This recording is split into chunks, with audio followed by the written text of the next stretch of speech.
आया है? चाचा हमको करा चाचा चाचा तुम्हारा चाचा मैं नहीं हूँ। चाचा पागल लड़का नहीं। कौन हो? कौन हो? मेरे चाचा कहाँ है? मेरे चाचा कहाँ है? चाचा आ रहा हूँ चाचा।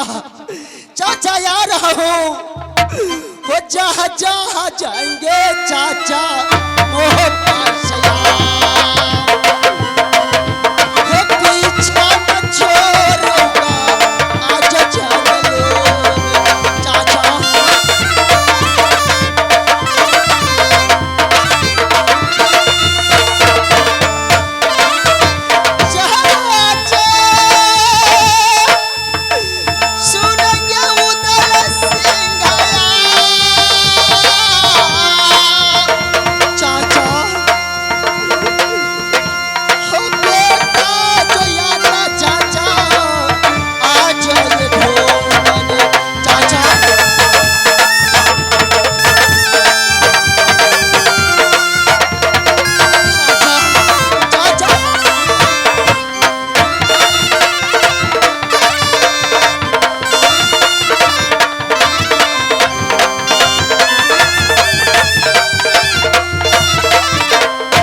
जब डूबने के लिए गई थी, ना जाने कहां से कौन चाचा चाचा को आवाज लगा रहे हैं।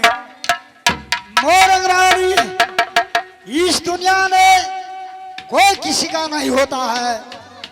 कोई चिल्ला रहा है, चिल्लाने दो उसे, मुझे चिंता की बात नहीं है। चलो ढूंढ कर मरूंगा। चाचा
स्वामी जी, चाचा उदल कहाँ हो? स्वामी जी, मोरंग वाली, एक तो हम दोनों इस जंगल में दर बदर को ठोकर खाते हैं, दूसरा कौन है जो चाचा चाचा पुकार रहे हैं? स्वामी जी चलिए चल करके देखती हूँ। मोरंग भारी मैं नहीं देखने जाऊंगा, कारण जब मोहब्बत से मैंने भाभी जी का बोले कि हे भाभी जी उधर जा रहा है, थोड़ा चरण छूने दो। मोरंग वाली आने टाइम ने नाना वाली थूक खेखार बदन पर फेंक दिया। भैया जी से निवेदन किए कि भैया जी आप ही चरण छूने दीजिए। भैया जी ने जूता का ठोकर दिया, कोरा चापी से मारा, इंदल होगा तुसी को पुत्र होगा, मुझे उससे कोई लेना देना नहीं है। मोरंग वाली यदि तुम्हारा दया है तो तुम देख सकती है, लेकिन उदल के लिए कोई दया नहीं है। चाचा चाची है कोई जो ये पानी ला दो जो चाची है ये कबर बेटा जो बेटा चाहते जो बोले चाची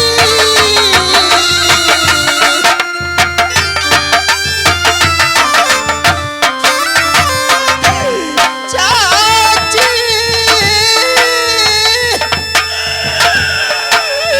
सोना ये मरंग भालिया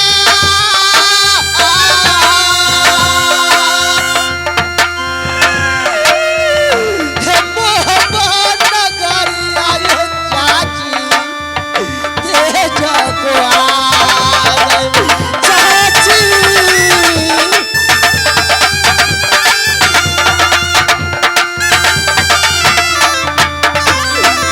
कैसे जो भुला गए चाची बेटा को यार, कैसे भुला गए बेटा ये कला को चाची।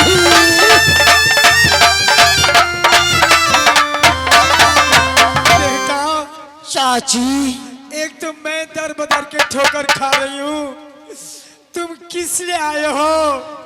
चाची किस लिए आए हो? रजा ये दुलारू रे बेटा दीदी सोनमा की, जाओ रे दुलारू बेटा दीदी सोनमा की।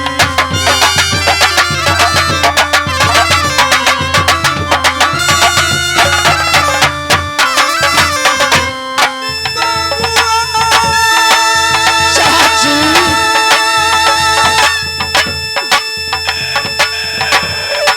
मत रो चाची। इंदाला बेटा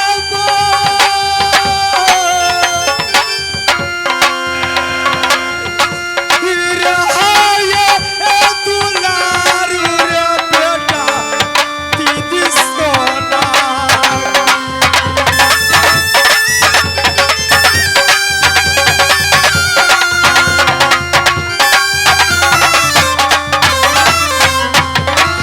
चलो तुम बाबू रे मैया के पास, रे चलो तुम बाबू रे अपने मैया। नहीं चाची नहीं नहीं, तुम उस नागिन को नाम ले रही हो जिसने तुम्हें धक्का मार कर भगा दिया, आज उसी को नाम ले रही हो। वो मेरी माँ नहीं, वो नागिन है नागिन। नहीं बेटा इंदर, जब मेरे पिता समान चाचा को नहीं पहचाना, दुनिया में वो किससे पहचान सकती है? चाची जी नहीं बेटा, जब मेरी मैं बात कह सुन पाया, पाया। जब मुझे मालूम हुआ चाचा और चाची मोहब्बत को छोड़कर चले गए, हो तोरे जो कारण चाची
मोहब्बा वापस नहीं जाऊंगा। आप जैसे जिएंगे वैसे रहूंगा। आप जो खाएंगे मैं खाऊंगा। आप भूखे रहेंगे मैं भूखा रहूंगा। चाची वो संग संग जिएंगे चाचा जी के साथ।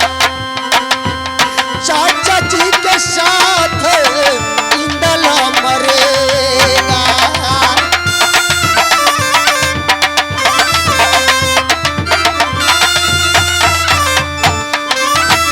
दिवस कमाले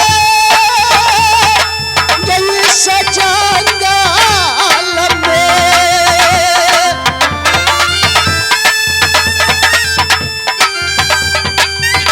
चाची सुनाए लछमनिया चाची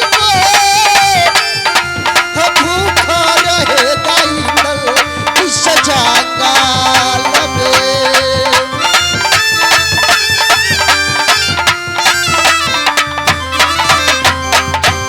चाचा जी स्वामी जी मोरंग बेटा बाली इंदल रो रहे हैं।